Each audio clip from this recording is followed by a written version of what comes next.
ریاست بھر میں زبردست بارش سے بھاری نقصان، 5 اموات، 40 گاؤں کا دیگر مقامات سے رابطہ ٹوٹا، 35 سے زائد تالابوں کے پشتے ٹوٹ گئے، سڑکوں کو بھاری نقصان، وزیر جنگلات اندرا کرن ریڈی کا دورہ۔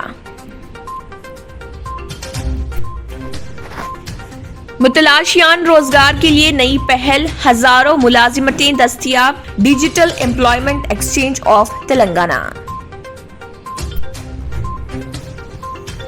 عثمان ساگر میں سطح آب ناپنے نظام دور کا نادر آلہ، پانی خطرے کے نشان کو پہنچنے پر گراموفون بج اٹھتا تھا، حکومت جلد مرمت کی خواہاں۔ شہر حیدرآباد بڑی کمپنیوں کے لیے سرمایہ کاری کے مرکز کے طور پر ابھر رہا، one plus smart T V بھی حیدرآباد میں ہوگا تیار۔ تشکیل تلنگانہ کے بعد فسادات اور نکسلائٹ سرگرمیوں کا خاتمہ، پولیس میں 29,000 تقررات، محمد محمود علی چندرائن گٹا پولیس اسٹیشن کی جدید عمارت کا افتتاح۔ ریاست تلنگانہ میں 5,240 MBBS نشستیں، سرکاری کالجز میں 1,790، خانگی کالجز میں 3,450 سیٹیں۔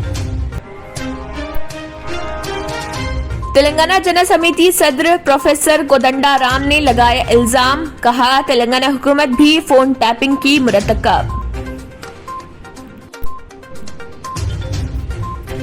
تمام سرکاری دواخانوں کو اپ گریڈ کیا جائے، چیف سیکرٹری سومیش کمار کی ہدایت، ریاست میں کورونا صورتحال کا لیا جا رہا جائزہ۔ اگر آپ نے ہمارے چینل کو ابھی تک سبسکرائب نہیں کیا ہے تو یہاں پر ریڈ کلر کا سبسکرائب بٹن دکھ رہا ہے، اسے کلک کریں اور ہمارے چینل کو سبسکرائب کیجیے اور ساتھ ہی ساتھ بیل آئیکن کو بھی کلک کیجیے، جس سے آپ کو تازہ اپڈیٹ ملتی رہے۔